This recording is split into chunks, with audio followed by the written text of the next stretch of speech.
According to legend, the traditional chef's hat came with 100 pleats to represent the 100 ways an experienced chef could cook an egg. Oui.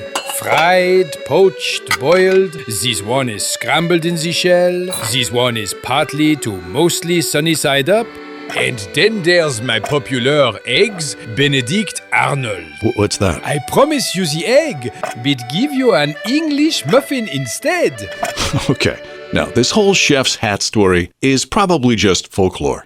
But still, we love tales like that because the things in our lives that we think we know often have a surprising twist hiding just out of sight. Sometimes the story turns out to be true, sometimes it's only partly true, and sometimes the real story is even stranger than the legend. So if you're into that kind of stuff too, then you are in the right place. Would you like to try my deconstructed omelette? What's that? It's the egg next to the pan. No, I think we're good. More for me then. Welcome to the podcast that answers some of the questions you've always wondered about.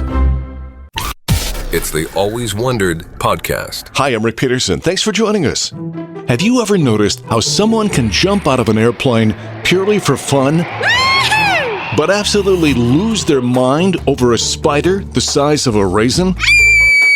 So have you always wondered why certain creepy creatures make our skin crawl? I mean, why do snakes, bugs, rodents, and other tiny freeloaders cause us to hit the panic button? Well, the strange thing is, we weren't actually born this way. Researchers have found that babies will often stare at snakes or spiders in complete fascination. But then again, they also think that ceiling fans are the greatest invention in human history. That fear develops later. But here's the twist. Our brains seem to be pre-wired to learn those fears incredibly fast. Think of it as evolution's priority inbox. Our early ancestors discovered that snakes bite, rodents carry disease, and bugs can do both, plus lay eggs in places we'd rather not think about. Gross! So over thousands of years, our brains became amazingly good at spotting creatures that might be dangerous. Warning, long bendy thing detected. It could be a snake, or maybe an overly aggressive shoelace. And that explains why someone can calmly pet a half-ton horse, but jump on a table to avoid a bug that weighs less than a potato chip crumb.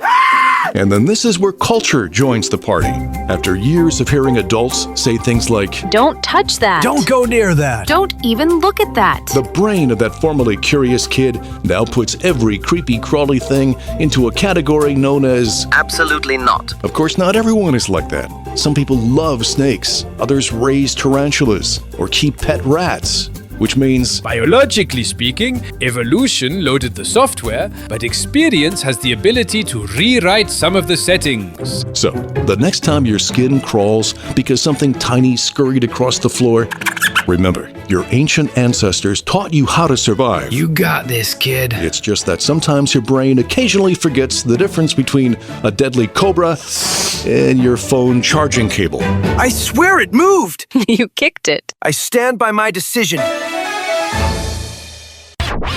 The Always Wondered podcast. The Middle Ages were filled with weirdness. In fact, we've talked about some of it before. Like the time people in a small town literally danced themselves to death. Or how they formed unusual traditions that we still follow today, like clinking glasses, forcing the drinks to mix to ensure that no one was trying to poison you. But have you always wondered, what was the strangest story to come out of the Middle Ages? Well, today we'd like to nominate this odd little legend.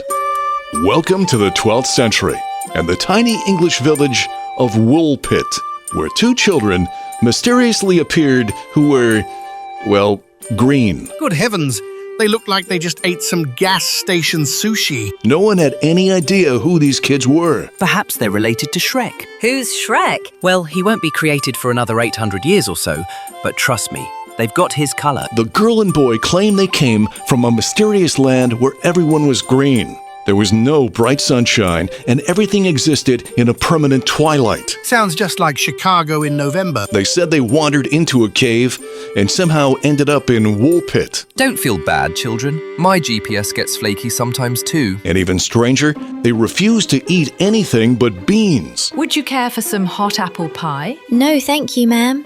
Just legumes, please. Sadly, the boy became ill and passed away, but the girl did survive. She eventually started eating regular food, and her green color slowly disappeared. Except when I stand on the fluorescent lighting. So were these two little hulks from another civilization, another dimension, maybe a parallel universe? Or were they just two malnourished lost children, and then medieval storytellers said, "Let's see if we can't punch up this script a bit." That's the most likely case. But what if the green children of Woolpit really were aliens from another world? Think about that. They arrived here on Earth hoping to be hailed as heroes, and instead, I guess we'll forever be known as the Weird Bean Kids. It's the Always Wondered podcast. ever have someone say, "I'll be with you in a jiffy," only to discover their definition of a jiffy is apparently the better part of an hour? So have you always wondered the origin of "in a jiffy"? Well, the phrase has been around since the late 1700s.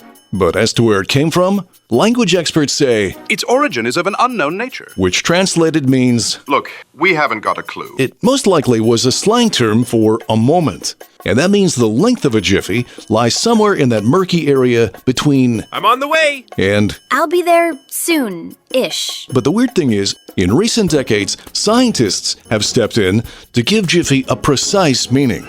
For instance, in electrical engineering, a jiffy is one cycle of an alternating current, which in North America equates to 1/60th of a second.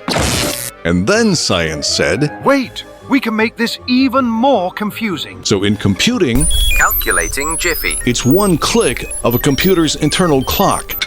And in physics, a jiffy is the amount of time it takes for light to travel about 1 centimeter in a vacuum. That's roughly 33 picoseconds. So how long is that? Think of the blink of an eye. Okay. Then divide that by about 1 billion or so. So technically? It's super duper fast. Yeah. So, from now on, whenever you hear someone say, "I'll have that to you in a jiffy," just remember, it could mean maybe by the end of the day. Or perhaps in 33.3564 picoseconds. And now the only question that remains, is that shorter or longer than lickety-split? Now calculating lickety-split. The Always Wondered podcast.